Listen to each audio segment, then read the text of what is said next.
Alright everyone, it's part 6, the final part of my anti-propaganda series here. As always, help spread it around if you can, because people need to know that this sort of bullcrap is going on. Somebody made a pertinent point. Originally it was going to be 4 parts, and then I thought up part 5, and then this happened.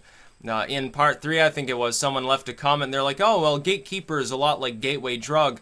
And it clicked in my mind, I'm like, oh, shit, they're right, that's going to be part 6 there. I'm not going to shout them out because I don't know if they want me to read out their username here, because of the content and, people can get attacked.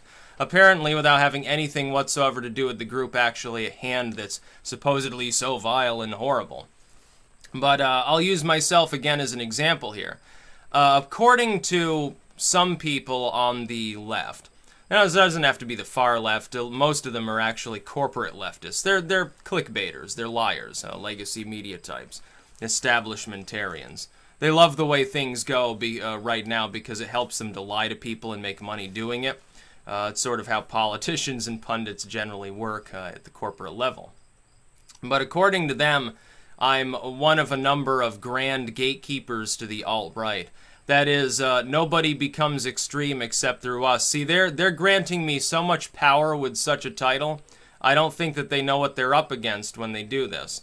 Apparent to them, I am the grand gatekeeper. Myself and Sargon, we're like, we stand in front of the gates of the extreme right, and people come along curious, say, oh, what's the extreme right about? And we say, would you like to look? And then we peel back the door just enough for them to get a peek. And then when they put their head in, we like punch them in the back of the neck and send them flying off into Nazi land. This is what these fuckwads actually believe. And it is exactly the same as the concept of a gateway drug. Back in the Reaganite days, what did they say about pot? After decades and decades of saying, well, if you smoke pot, you will be a mindless zombie. It will make you retarded, like literally speaking, and I'm not even joking, not even using that as pejorative here. It'll make you dumb. It will make you commit horrible crimes, alienate everyone around you. You probably burn holes in your brain or something. They talked about it and said it was the devil's weed. People eventually, throughout the hippie-trippy days, realized marijuana was not like that. But even the older generation, talking to their kids, they're like, yeah, well, I smoked grass back in the day, and, now I'm like a middle-class yuppie. Now I snort coke, and it's way worse, but, I sort of made it, and I have, like, the Macintosh just came out. Wow, it's so rad. Let's go to the arcade, and you sort of get that yuppie feel. So they realized the propaganda stopped working. Likewise, propaganda aimed directly at people like myself, oh, these horrible clickbaiting YouTubers, has stopped working very quickly because of the internet. It didn't take decades for this to happen. So the anti-YouTuber, anti-independent media, independent content creator stuff, they have to shift it now. So this is their new strategy. Their new strategy is this bullshit term, gatekeeper, or something akin to it, where I am responsible for those that I speak with. It's guilt by association on steroids. And it's similar to the gateway drug myth. The myth was, well, no, pot's not bad for you. It's the same thing as, well, Styx himself is not an extremist. But if you watch Styx Hexenhammer's videos, you're going to end up becoming a tiki torch waver. If you watch his videos, you're going to end up moving to Argentina and living in an old 50s era dilapidated bunker, drinking imported like Hitler wine or something. And that's clearly not the case. Any rational individual is going to know that it's not. Anyone that's familiar with my content knows that it's not. The same is true of Sargon and Blonde and all the others in their listing there. But they're going to claim that. And it's just as much bullshit propaganda as these drug warriors, these forsaken morons that say the same thing about marijuana. Essentially, they're saying that I'm marijuana. That's basically what they're saying about me. Well, I appreciate the compliment there, and I appreciate the fact that they think that I have the power to funnel large numbers of people into violent extremism. I'm glad that they think that I'm like, I don't know, Rockwell or something. But that's not the case, because that's not what I'm about. And likewise, nobody ever makes the converse connection, but here's the thing, and here's the funny part. You want to know a secret? In both cases, it's true. When people who are, like, really out there watch my material and coincide on a few things, it actually moderates their views over time. Because they realize that there are things that they can accept that nonetheless challenge them, aren't far out of their comfort zone, and they realize, well, maybe my strategy's all wrong here. It's not the far right that benefits from people like me existing online and coordinating with them. The alternative community as a whole benefits. It becomes more stable, it becomes larger, it's more interconnected, and I'm not going to apologize, by the way, to anyone for talking to who I want to talk to. They're on the left, they're on the right. I don't give a damn. Nobody else is going to tell me who to talk to. I don't give a crap if it hurts their feelings. I don't care what they think about me. Never have, never will. Sorry, but you're going to have to find somebody else to care that much. But likewise, it's the same thing with gateway drug. They always said, well, marijuana itself isn't that bad, but you're going to smoke crack if you smoke it. It turns out after long periods of study, they determined that the majority of the time people started off with the hard drugs, they started using marijuana to cure their nausea because they couldn't eat. They were starving because they were like retching everywhere because they're like withdrawing from heroin, they're addicted to coke or something. They got problems. They started using the marijuana to try to block out some of the worst symptoms, especially of withdrawal.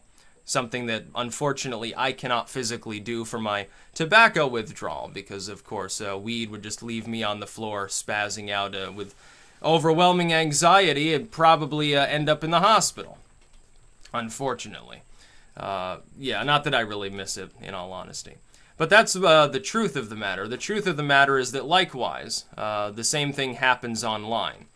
An extremist, somebody who's like a fan of an extremist, which it's a totally malleable subjective term anyway. Most of the people they're even labeling extremists aren't. Tara McCarthy's not an extremist.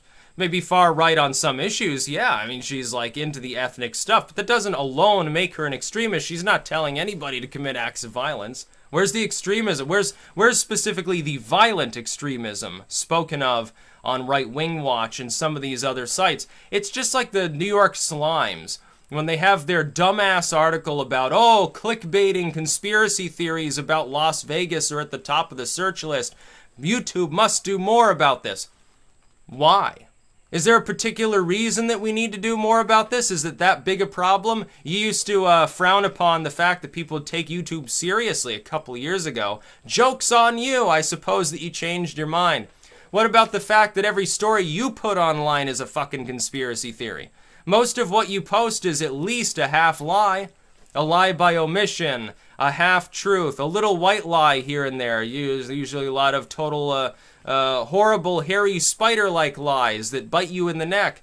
You know, it's almost Halloween, so we got to start using some of those metaphors. That's how the New York Times operates. No, it's you who should be kicked off YouTube. YouTube shouldn't even allow these sites to operate there. They've got their own sites. You need to do your own video hosting. Put your own fucking articles up. You're not even part of the streaming bundle. You're not paying anything to use YouTube. Why the hell should you get favorable treatment? If I was Google's CEO, I'd kick you right off, and I'd make it clear, no, this is a place for independent content creators, not corporations. You pay for being part of the streaming bundle, otherwise you can sit down and shut up. Your pundits can have accounts. That's okay.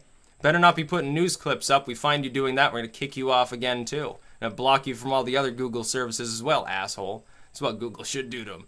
Oh, that'd be so great. If Google only did that, they'd be heroic to everybody. Now, kick off the New York Times and Fox and all these other morons on there that just spread propaganda and lies. You're worried about conspiracy theories, well, and you shouldn't. Why does The Blaze have a channel then?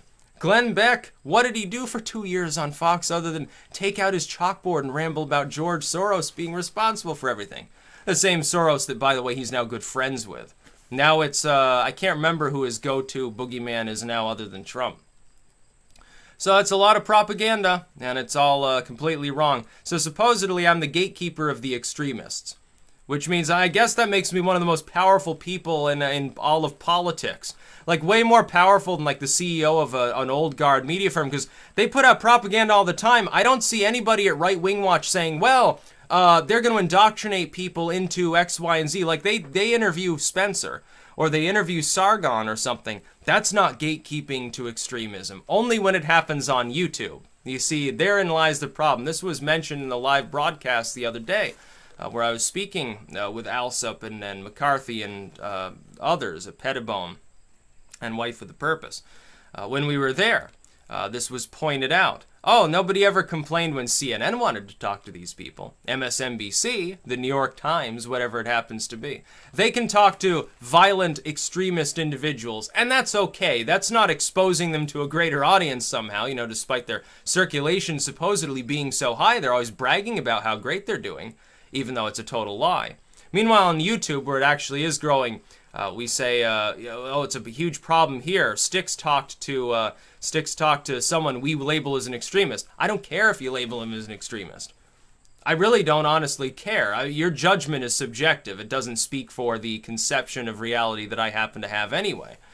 Meanwhile, at the same time, it has nothing to do with propping up anyone else's growth. If I'm talking to another person, don't you think I probably have it in mind that I want a few extra fans too? It's a little tit for tat. What's the problem with that? I'm not going to sit there agreeing with everything they say, but I'm going to allow them to say what they want. You know, if somebody were to come on, if I were talking to someone and they started saying, oh, what do you think about the idea of like hanging minorities or something? And I said, well, no, I don't really think so. And they're like, oh, ha, ha, ha. Yes, I told you Sticks was like, weak on this issue or something. Yeah, I'd probably just hang up or something and be like, well, what the fuck? But that's never happened to me. I can have a sane, reasonable discussion with people. Something that the Young Turks always do. We're trying to have a reasonable discussion. Watch Steven Crowder's channel. I think they're trying to label him an extremist too, which is real funny. You look at it, all he does is satirize people. He cracks jokes at others' expense.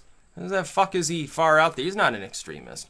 He doesn't have any extreme views whatsoever for the most part. I think, what is he like totally anti-abortion or something? Okay, I could disagree with him on that. But I don't really care about his views on Trump or something. He seems passively in support. For the most part, I think he's criticized him a few times, but that's a hallmark of integrity. I've had to do that myself. So there's a little bit, there's part 6, the last part of this. My nicotine withdrawal is making me a little bit grumpy. A little bit jumpy, too. It's actually funny. I think I have more energy, oddly enough. And within a few days, as my lungs start clearing out, oh my goodness. Yeah, good luck keeping up. When I start feeling better and put up 10 videos in a day, then you'll know the withdrawal is going away. That's about all. Peace out.